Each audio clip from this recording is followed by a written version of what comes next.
Okay, so, okay, good. All right. So this is what we're going to do today. All right. I'm going to tell you, I'm not teaching English. I'm not teaching math.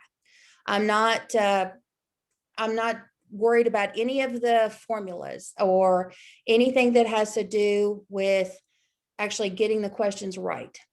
That's not what this is about. Uh, what this is about is I'm going to give you the confidence that you're going to need to systematically dismantle this test. And if your mom and dad, anybody, sisters, brothers, anybody wants to be in there and listening, that is just fine with me. That is not a problem. If there's any questions, I think I unmuted everybody. You're more than welcome to jump in here and say anything you want to. So the most important thing to know is that both of my sons took this test 5 times. You need to take this test as often as you can. I know, Autumn, you're 8th grade and Akeem, you're in 7th grade, correct? Right? So you guys are in the catbird seat because you can practice this test and take this test over and over and over again. And what the colleges don't tell you is that they will take your best score over all the other ones. And there's a reason for that. I don't know if you're familiar with UT Knoxville, but UT is really trying to get up to, they've been a mid-tier school for a long time. It's good. It's a good degree, but they want to be in the ranks of University of Texas, Austin. They want to be one of those schools that's really hard to get into, and they're on their way. Let's see, the average ACT, the last time I looked for the incoming freshman class for University of Tennessee at Knoxville was 28. And that is pretty darn good for a university school in the South. You can look at any school that you're interested in. They will go and they will show you all of their freshman stats. And that's where you want to be. You don't want to be at the high, and you don't want to be at the low. You want to be right in the middle with your scores. So that's going to give you a gauge of what you're shooting for. That mid-range is also where all the money is. They're going to give you scholarships because they want your high ACT score to be a part of their average incoming freshman class. So does that make sense, everybody? Okay. So what happened with my kids was they were already pretty smart. I mean, I married a smart man and they got a little bit of his genes. But they worked hard. I mean, they really did. They took the hard classes. They went to go see Miss Holt and all the other guidance counselors in any school they were in. They went and they really worked every bit of help that they had at any school where they were. And I highly recommend that. They took a whole lot of time getting to talk to their teachers, know what was being taught. And it wasn't just about taking a test for them. They actually got really involved in the actual education that they were getting. So I highly recommend doing that. So as far as what you're learning here, this Tame the Test idea is that doing good on a test is simply learning the test. It's learning what they want you to figure out and answer for them. Making test questions is difficult. I have a friend who works for a company and they make questions for the MCAT, which is the medical school entrance exam. It is 7 hours long. It is a killer.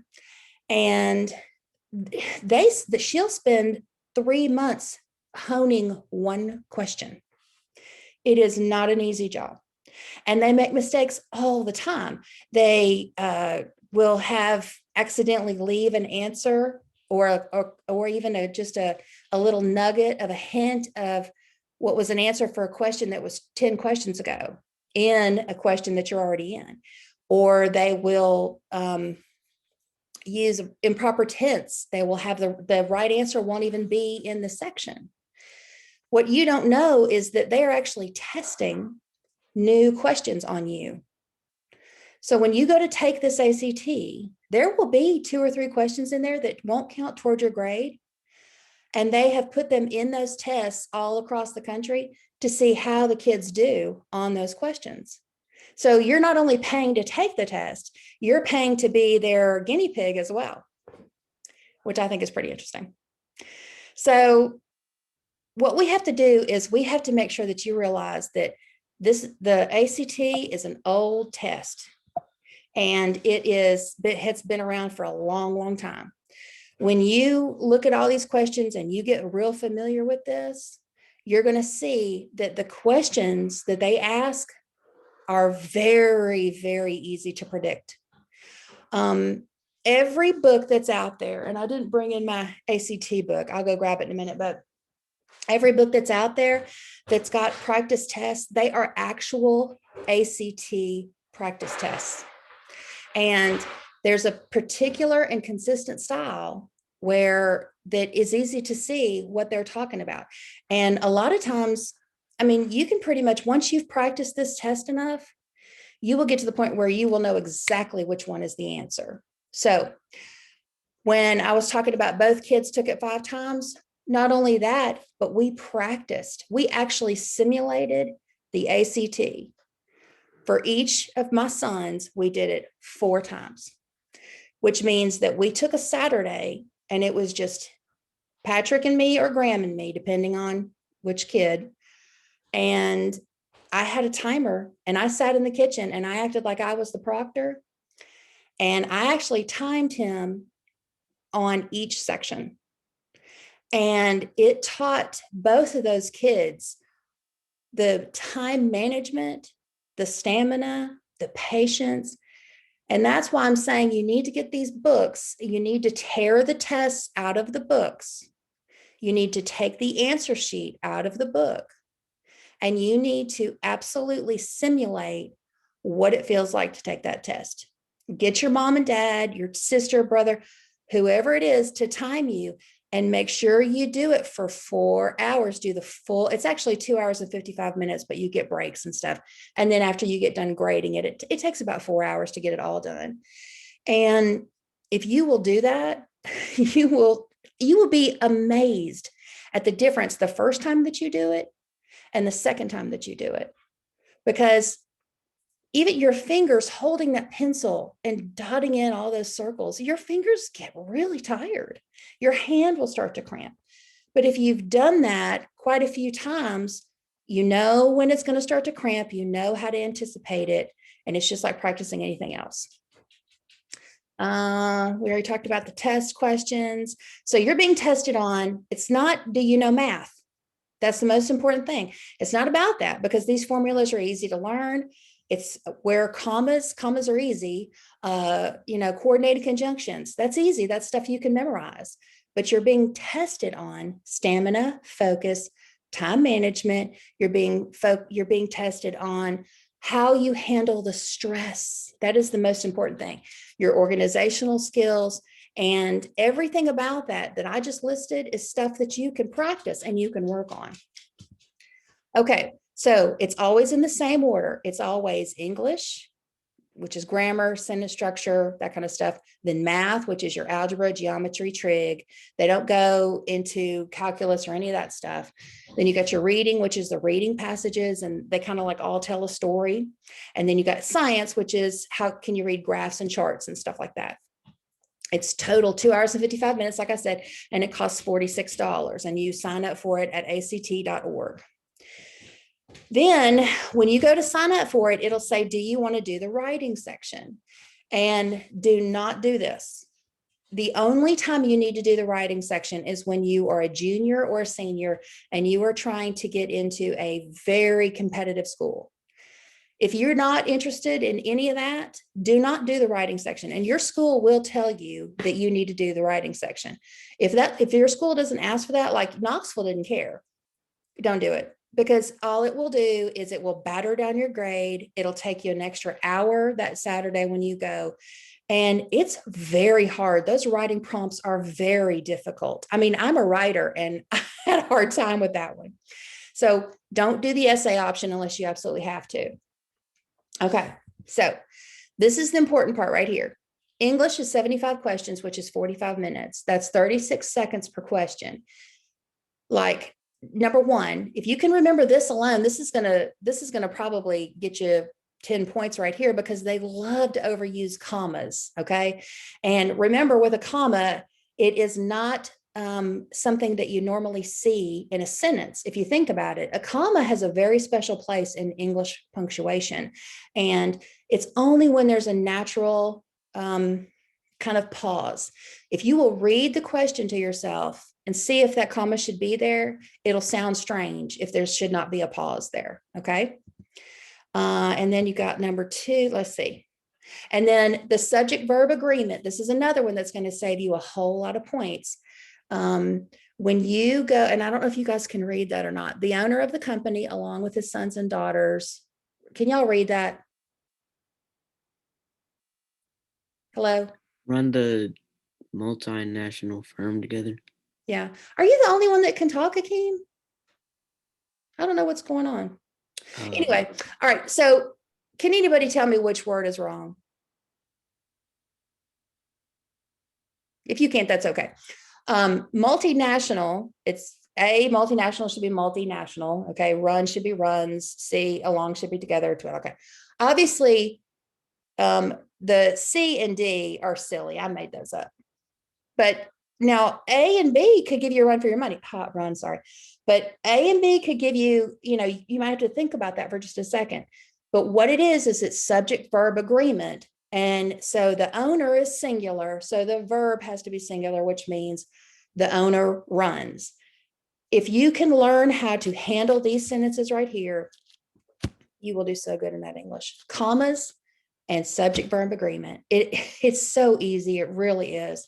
And the trick, of course, if you haven't gotten to this in English or you don't remember, the owner of the company, along with his sons and daughters, all you got to do is take the along with his sons and daughters. Okay. Take that whole clause out of there.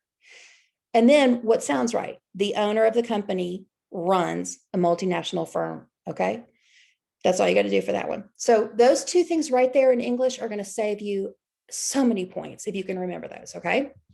Math, 60 questions, 60 minutes, 1 minute per question.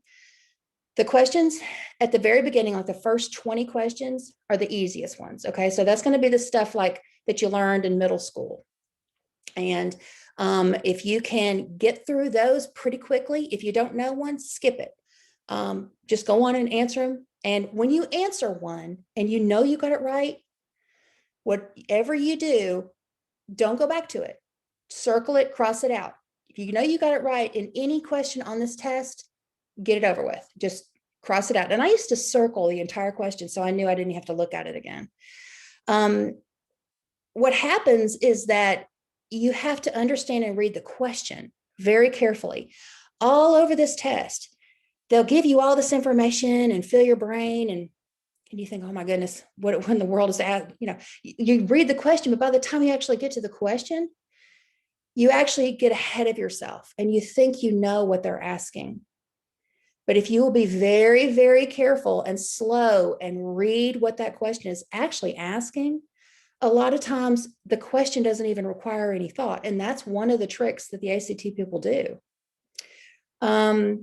Spend most of your time on the easy questions at the beginning, the first 20. The second 20 will be the medium questions.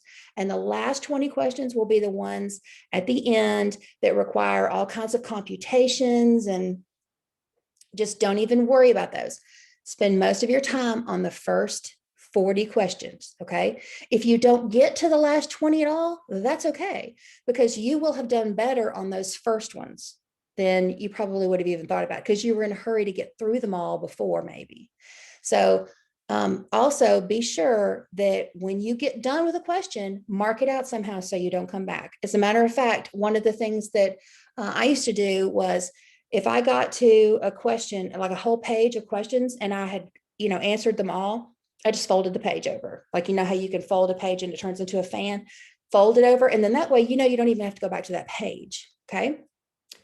The other important thing to remember is that in the booklet, you don't turn the booklet in. Okay. So what you're going to do is write up everything, circle numbers.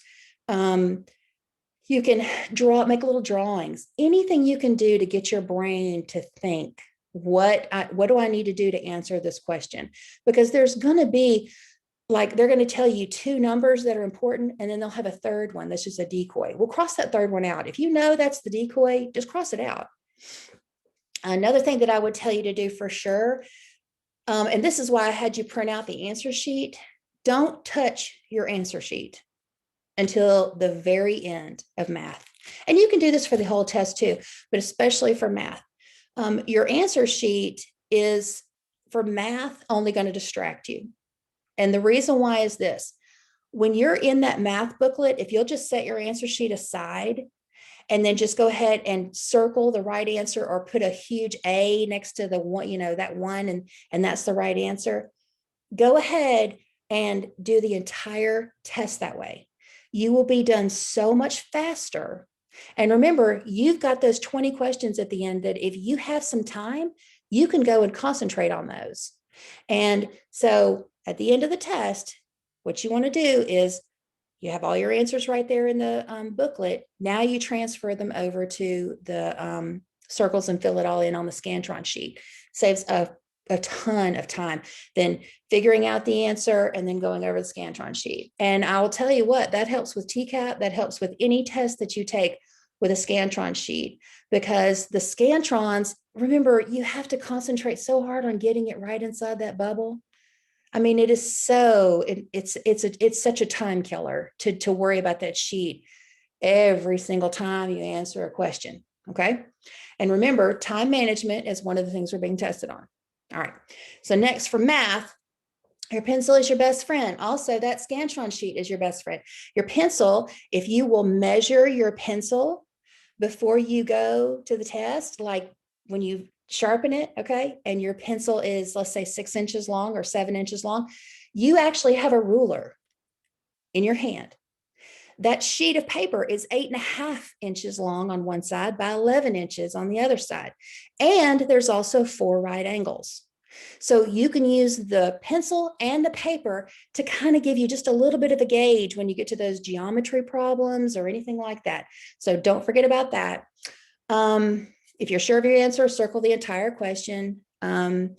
You want to get through this test as fast as you can. So skip the questions that don't instantaneously come to you. Okay. And what's going to happen is that as you're practicing on these practice tests, you're going to get so fast with this math. You're going to get so fast. Okay. So I already talked about all that. Okay. So this is the number one thing that the boys said was the most important, helpful thing for them. You plug in the answers and solve the problem backwards. And, a lot of times, if math is your thing, this is a no-brainer for you. You probably already do this on a test. But a lot of times people where math is just not their natural forte, trying to figure out a problem at all, let alone plug in the answer and solve the problem, can be very, very difficult. Okay. So I gave this one here that's very, very easy, because I just want to point out what my trick is. If you'll go and start with the C, because this is not C, it's supposed to be A, B, C, D. But anyway, you get the point. You go to the number 3 answer there, 8. Okay. When you plug in 8, it's too big. Okay. Now I know I don't have to try 9. I go back up to 2, and that was 7. Okay. So it's, of course, 7 minus 2 is 5, minus 1 is 4, right? So if you'll go to the middle answer, and they're always in order, it's 5, A, B, C, D, E choices, and they're always in order. So if you go to the middle, that C answer, try that one first. If it's too large, then you need to go down to the A and B. If it's too small, go to D and E and try those. If you'll plug those in, when you're getting especially to these functions right here, you're going to just save yourself so much time. Get the TI-84 Plus calculator. You can use a calculator with the ACT, and I highly recommend it. And there are YouTube videos of kids as young as 10 showing you how to use that calculator. And it is worth every single penny, because there's no sense in you figuring any of this stuff out with just your pencil and your brain. Save your brain power for the harder stuff. Let that calculator do all the work for you. And you really can have that calculator do all those formulas for you. It's really a wonder. Okay, so reading. is 40 questions, 35 minutes. You're going to spend 52 seconds per question. You probably really want to try and do better. This is the one where you really need to watch your time. Okay.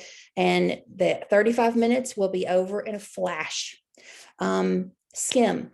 Do not read the passages. Just read the intro, conclusion, so that you know what's happening. Remember, this is a story. So it's going to start out, Bob went to go fishing at the lake and ask questions about going fishing at the lake. And then Bob went home and he had lunch with his wife and asked you about that. You know what I'm saying? So it's all kind of goes along together. It flows.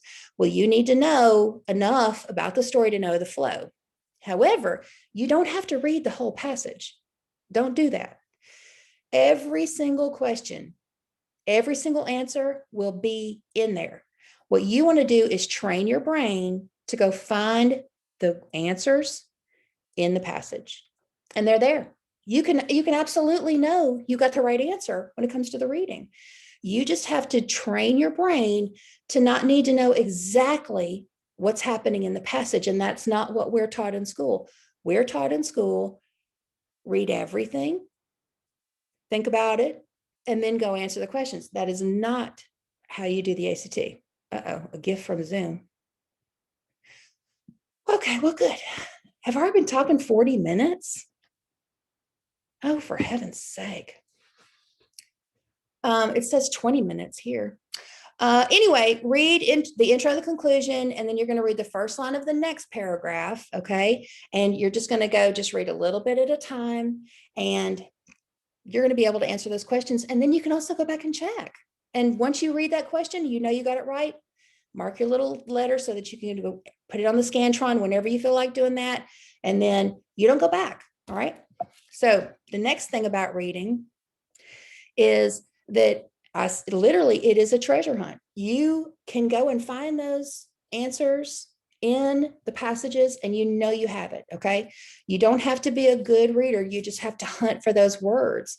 And so it's just like the word hunt, where you circle the letters to find a word. That's exactly the same thing. And that's what you want to do, is you want to start to think about this test that way.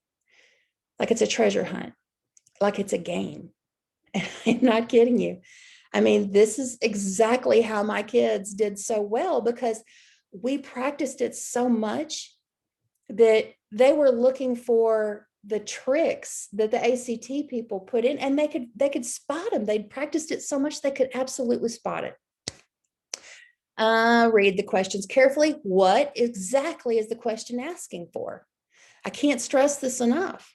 You can read the entire passage and the question could ask you, Bob going fishing, what did Bob have for dinner? Well, what? That's one little word in the passage. So when you see things that don't exactly go, you can mark them like eggs. When they say Bob had eggs, oh, that's different. Okay, well, maybe that's probably what they're going to ask you.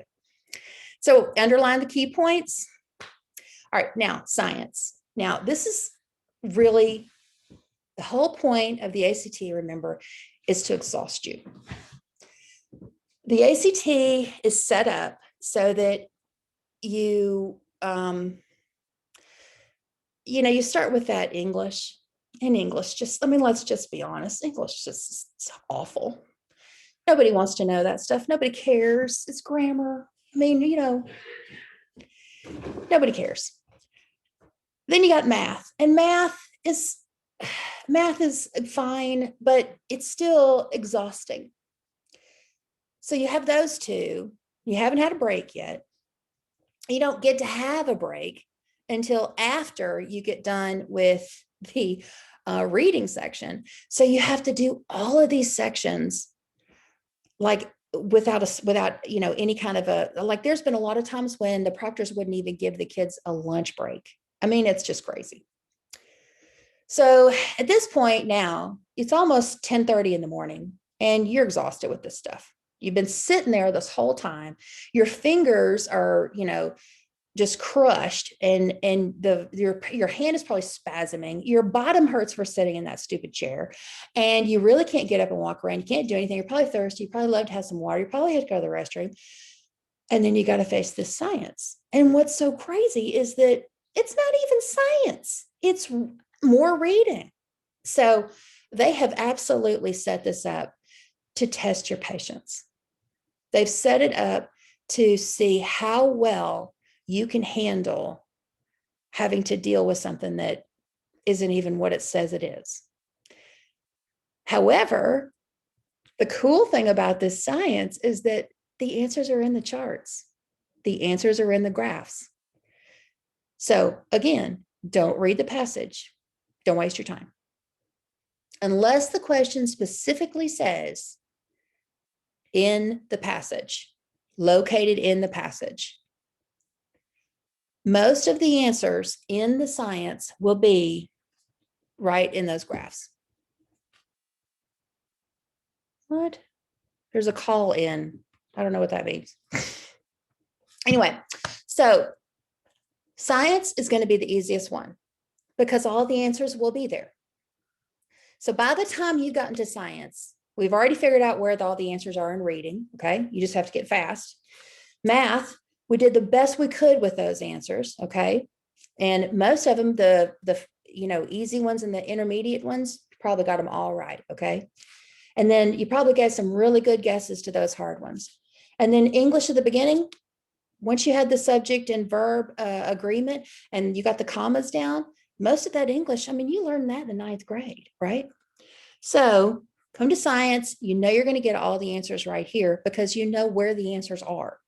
It's not going to be in the passage, except when you get to the very end of the science section and they have this thing called conflicting opinions. And it is a killer. And the reason why they do this is because this is how they get, there's so many kids out there these days who are getting perfect scores on the ACT. They have to do something to make it difficult. These, I never even answered them. I mean, I would try and read it, but by the time I got to the very last section of the very end of the ACT, I was over it. And I know a lot of people feel that way. I didn't care about getting a perfect score. So, and there's a lot of people who feel that way. If you are one of those folks who's going to get a 36, then you can absolutely study the conflicting opinion questions. It's just a whole lot of, passages and different, I can't even explain it. It's just, it's so intense, but you don't have to do those. You can just read through it and you can just give yourself a really good guess. Okay. But science is going to be easy. The rest of it will be for sure. Okay, so we're coming down to the home stretch here. This is what I want you to do. I want you to get that ACT book, okay? And it's the red and white one that is the one we always got, okay? I think it's like the ultimate basic great book. I don't know what it's called, but it's red and white and it's got 5 practice tests in it. Also, if you don't want to get the book, you don't have to, but I do recommend that you have a paper test in front of you. Try not to do them online because part of the problem that you're going to be facing is that, oh my gosh, I've got to do great on this test because this is my entire future. And that's what's going to happen to you when you get in that little seat and you have your pencils and you're ready to go. You're all of a sudden going to get stage fright, test anxiety, whatever you want to call it. It happens to you. And it happens to everybody in different ways. Because there's so much pressure and so much stress and mom and dad want you to do good and you want to do good and you want to go to school and you want to be a doctor or you want to be a pharmacist or be an engineer or you want to be something, right? And this test is standing in your way. And so there's all this, heightened awareness about it. And I'm here to tell you that if you will practice as if you were taking the test, you will decrease that by a giant percentage. It just depends on you and your natural anxiety level. And if you have anxiety, if you're a high anxiety type of person, just keep practicing more. Cracktheact.com has free practice tests. Again, I would print them out and print out the answer sheet and have somebody else proctor for you, have somebody else do your timing for you so that you're not responsible for timing yourself because that's just going to distract you. You need to be able to focus completely on those questions and tear up those answers and figure out exactly what's happening. I mean, you need to, it's no kidding. It's a game. And you are absolutely going to kill and slay this test if you can focus on each question one at a time and don't think about anything else. Notice your watch every now and then. So if somebody else is timing you, that's just one less stress you have to think about. Questions are more important than anything. Read them more intensely. Here's the other thing. Don't just pick the answer that sounds really good. There's always going to be an answer in every section. And there's, a bunch of questions where they've actually probably asked somebody, well, how would you answer this? And the person just says, well, this is what I probably would have said. And they put that in there because we're creatures of habit, and we hear something and it sounds good. And so we stick with that. And so if something sounds really good, most oftentimes that's what you're going to put. That's most oftentimes not the right answer. By and large, the complete opposite is true as well. A lot of times our brains will go and want to see the most long answer, this answer that's got all these details and everything, because we think it's covered all the bases, when in reality, sometimes the most concise answer is the best. So what's the difference between those two? The answer that sounds the best or the one that's most concise? And you'll have to answer that for yourself when you go through the practice tests. But pretty much a concise answer answers the question, and that's it. One that sounds good probably has some extra detail, probably, just kind of flows a little bit better to your ears. And when that's not the case at all. So you just have to watch out what you're doing. You just have to really pay attention. And so that's what you need to train yourself to do, is focus when you're doing these practice tests. Skip the hard ones, go back and answer them, or just guess. And, that's really all there is. The test you can beat this test. It's an old test. It's been around forever. All your parents took it. I mean, it's the same test. All you have to do is figure out the problems that it has inherent problems that people have talked about for decades.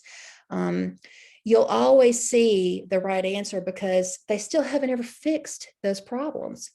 And when you take the time to figure out what those problems are, there's YouTube videos, there's people out there who will study with you.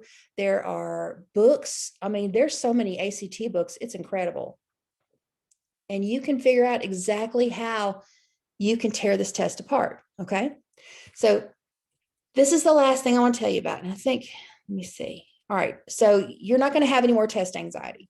Okay. I want you to just don't even think about that anymore, because it's a game. It truly is. You're going to win. You're going to do so well on this test because it's not a test. It's really not a test. All it is how much composure can you have during 4 hours of quiet intensity? I mean, think about what I just said. How much grace under pressure can you have? How much confidence will you have with you that day, that Saturday? And all I want to do is I want to give you the confidence that I have for you. I just want to it's just energy. I just want to give you the energy, because that's all you need. It really is all you need. All you have to do is just not be overcome, not be worried. This is going to be fun for you. Now, what I'm about to say might seem a little bit not very nice, but it's the way of the world. The person sitting next to you, right and left, you're competing with those people. I mean, unfortunately, you are. And nobody wants to be the smart kid. I mean, it's just not cool to be the smart kid. In high school, you don't ever want anybody to know that, you got a 4.0 or anything like that, because it's probably not the coolest thing in the world. But when you get out of high school, it is the coolest thing in the world. It really is. To be the smartest person in the room is really cool when you get out of high school. And so what I want you to do is if somebody asks you what you got on the ACT and you did really good, you don't have to tell them that. If somebody asks, oh, how'd you do on the ACT and you did really bad, you don't tell them that. Just lie. Just say, I don't know, I don't remember. But I want you in your head to know that you are going to get exactly what score you want. If you want to get a 36, you're going to do it. And it's nobody's business but yours. If you want to get a 32, you're going to do it. And it's completely up to you. You can do it. Okay. So you're going to beat it every time. You're going to practice. You're going to get to know this test. You're going to have patience. You're going to have stamina. You're going to have some focus. Okay. It's not a hard test. It's not. And now you know that it's not a hard test. So the kid sitting next to you, these two kids, they don't know what you know. They're scared to death. They're sitting in that chair and they've got their pencils poised, their little calculator, and they're looking at you all frightened. You're going to be cool as a cucumber because you know what's coming because you've practiced it. Okay. And you've done it over and over and over again. And this is going to be so good for you. You're going to love it. And you're going to be so proud. 4 weeks later, when you get that score, you're going to hit refresh on the ACT.org site, which is where they announce it. You hit refresh and they're going to give you those section scores and your cumulative. You will absolutely light up. It will be a reckoning that day when you realize just how good you can do on this test. I think that's all I had. So if you guys have any questions, I'm happy to answer them. If you guys need to toddle off and go enjoy the rest of your Saturday, I'm cool with that too. I appreciate you being here. I really do hope that if you can even just get one little nugget out of what I have said, then I will be so happy for you. These things, like thinking this way about any test, this is going to help you with any test. When you can look at a test not as your adversary, look at it like, I'm going to stomp this test, and then that's going to give me the certification that I need to go out there and have a career, get money for college, get into college, whatever you want, because you have to have tests. You take tests your whole life. So there's no sense in being frightened in any of them. So you guys got any questions? No. I can't hear you. No. I thought somebody was, I don't know if anybody's trying to talk or not, Akeem. I heard you. Thank you. No. Okay. Well, all right then. Well, you guys go have a great weekend, okay? All right. Bye.